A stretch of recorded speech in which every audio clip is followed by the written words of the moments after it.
Consolidation का पूरा concept 5 से 7 मिनट में इस एक वीडियो में। पसंद आए तो एक लाइक एक सब्सक्राइब कर देना, नहीं तो कोई दिक्कत नहीं है दोस्त।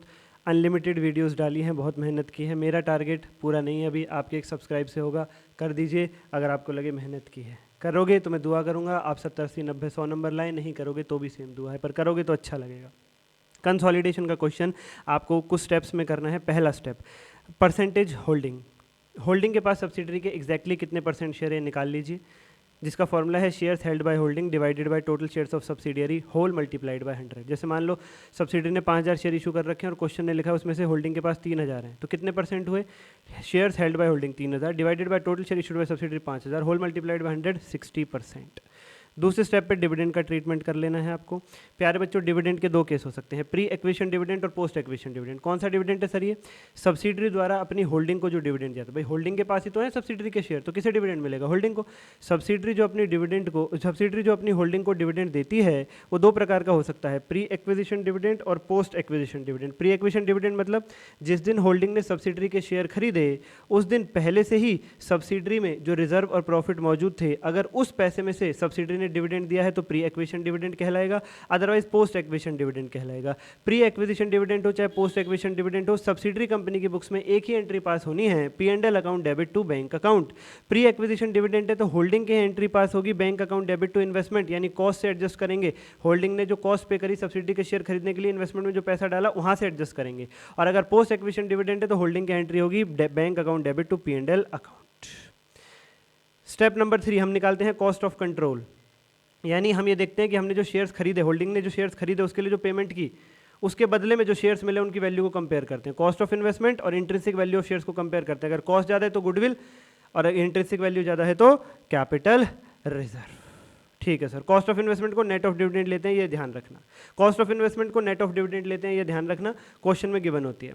इंट्रिंसिक वैल्यू का फॉर्मूला है सब्सिडरी की share capital plus pre acquisition reserve and profit plus revaluation profit minus revaluation loss, जो भी आए उसकी मल्टीप्लाई कर दो होल्डिंग के पास सब्सिडरी के जितने परसेंट शेयर है, स्टेप 1 पे जो निकाला था। अगर क्वेश्चन साइलेंट है तो सभी रिजर्व्स को प्री एक्विजिशन माना जाएगा।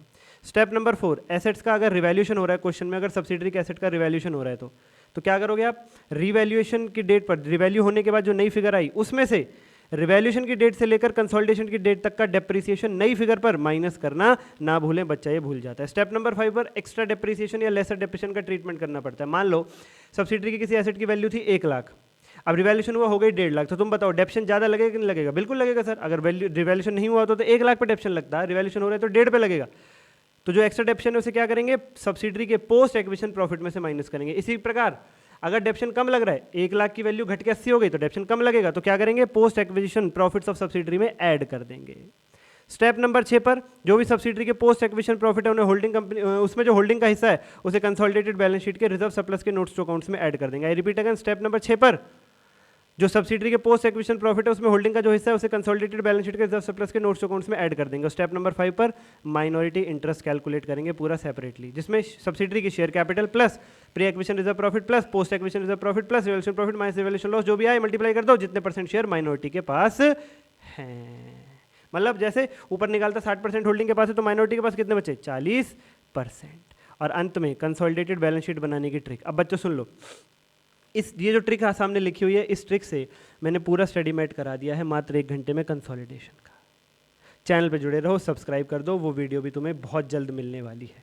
बेल आइकन दबा दो, 1 घंटे में पूरा कंसोलिडेशन इस ट्रिक से। PDF भी उसकी फ्री में दूंगा आपको, सब्सक्राइब करके बेल आइकन दबा दो, बहुत ज़रूरत है यार, मज़ा नहीं आ रहा honestly.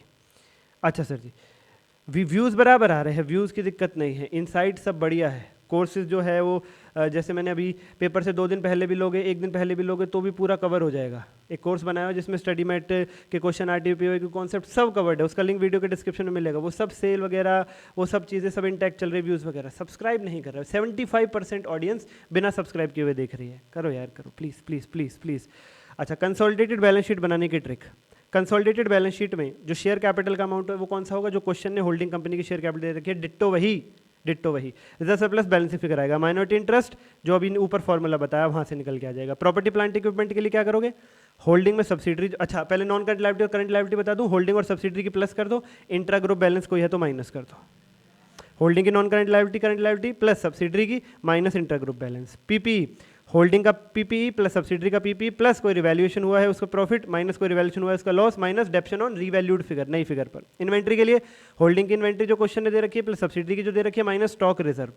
Receivable payable trade receivable trade payable in सब के लिए होल्डिंग के प्लस सब्सिडरी के माइनस आपस का लेन देन इंट्रा ग्रुप, और कैश के लिए होल्डिंग और सब्सिडरी का जोड़ दो। That is it, that is it.